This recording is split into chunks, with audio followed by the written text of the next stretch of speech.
Sa kwento ng paglabas, Exodus, iniligtas ng Diyos ang kanyang bayan mula sa pagkaalipin upang dalhin sila sa isang bagong tahanan, isang malayong lupain na parang hardin, sagana sa biyaya.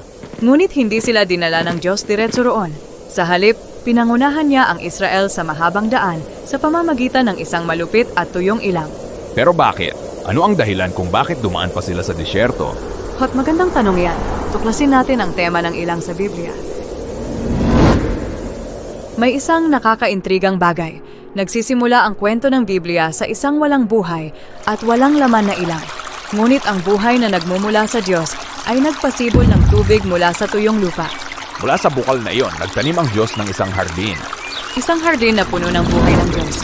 At sa labas ng hardin, nilikha ng Diyos ang tao mula sa alikabok ng ilang. At inilagay ng Diyos ang tao sa hardin. Tama, upang sila ay manatiling konektado sa buhay ng Diyos. Ngunit para manatili roon, kailangang matutunan ng tao kung paano mamuhay ng tama at iyon ay sa pakikinig sa tinig ng Diyos. Pero may isa pang tinig sa hardin. Oo, ang tinig ng manlilinlang na nagsasabing hindi mapagkakatiwalaan ng Diyos. May itinatago siya sa inyo. Maaari kayong magkaroon ng buhay ayon sa sarili ninyong paraan. At pinakinggan iyon ng tao. And bilang resulta, napunta sila sa ilang. Kaya ang ilang ay sumisimbolo sa trahedya ng pagiging hiwalay sa buhay ng Diyos. Tama. Sa buong Biblia, maraming tauhan ang napunta sa ilang sa iba't ibang dahilan. Minsan, bunga ito ng sarili nilang desisyon. Tulad ni Moises, nang pumatay siya ng isang Ehipsyo at napilitang tumakas sa ilang. Ngunit maaari rin itong bunga ng maling desisyon ng iba, tulad ni Hagar. Inabuso siya, kaya tumakas siya papunta sa ilang. Ngunit sa parehong kwento, nakipagtagpo ang Diyos sa kanila sa ilang at tinugunan ang kanilang pangangailangan. Nakipagtagpo ang Diyos kay Hagar sa isang balon at nangakong pagpapalain ang kanyang pamilya sa maraming salinlahi. At nakipagtagpo rin ang Diyos kay Moises sa ilang at inihanda siya upang pamunuan ang kanyang bayan palabas ng pagkaalipin. Kaya balik tayo sa tanong, bakit dinala ang Israel sa ilang imbes na diretso sa lupang pangako? Hindi pa handa ang Israel na magtiwala sa Diyos ng lubusan, kaya dinala sila sa ilang para sa panahon ng paghahanda. Paghahanda? Oo, malupit ang ilang, ngunit sinamahan sila ng Diyos at binigyan ng sapat para sa bawat araw. Bakit kaunti lang? Tinuturuan sila ng Diyos na magtiwala na siya ay darating araw-araw para sa kanila. Sinasanay niya silang makinig sa kanyang mga utos at manatiling konektado sa kanyang buhay. Akis ng susi sa pag-survive sa ilang ay kapareho ng susi sa tagumpay sa hardin. Oo, ang ilang ay isang lugar kung saan sinasanay ang tao upang mamuhay bilang taong hardin. Pero hindi kinaya ng Israel ang tindi ng ilang. Marami sa kanila ang hindi nakinig sa Diyos. Ang iba ay gusto pang bumalik sa pagkaalipin. Kaya naiwan sila sa ilang.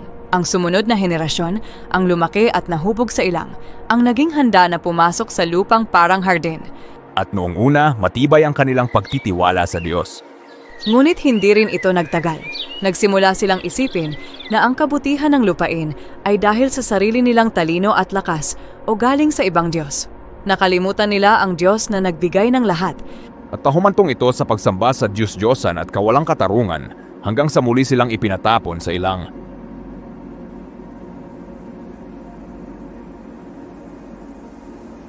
Kaya parang negatibo ang kwento ng Biblia, nabibigo ang tao sa hardin at pati na rin sa ilang. Ngunit nananatiling tapat ang Diyos sa kanyang layunin na dalhin ang sangkatauhan sa hardin. Kaya muli niya tayong sinasalubong sa ilang, ngunit sa bagong paraan. Sa simula ng buhay ni Jesus, nag-ayuno siya ng 40 araw sa ilang at doon ay inulit niya ang karanasan ng kanyang bayan. Tinukso siya ng manlilinlang na huwag magtiwala sa Diyos at kunin ang kapangyarihan sa sariling paraan. Ngunit kung saan, nabigo ang Israel at ang buong sangkatauhan, nagtagumpay si Jesus sa pagtitiwala sa Ama at pakikinig sa tinig ng Diyos. Pagkatapos, ipinahayag niya ang pagdating ng kaharian ng Diyos at nagbigay ng buhay sa mga taong nasa sarili nilang ilang. Oo, pinagaling niya ang mga tao at pinakain sila, minsan kahit sa literal na ilang.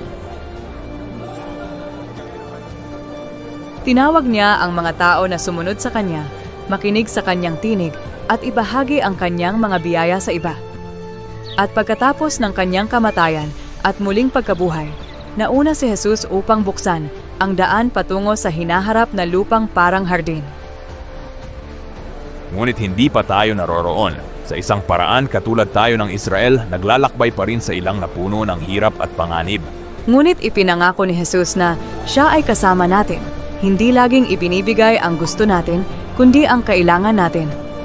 At habang inihahanda niya tayo para sa lupang ipinangako ng Diyos, inaanyayahan niya tayong magtiwala, makinig, sumunod, at matutong mamuhay bilang mga taong hardin, kahit nasa gitna ng ilang.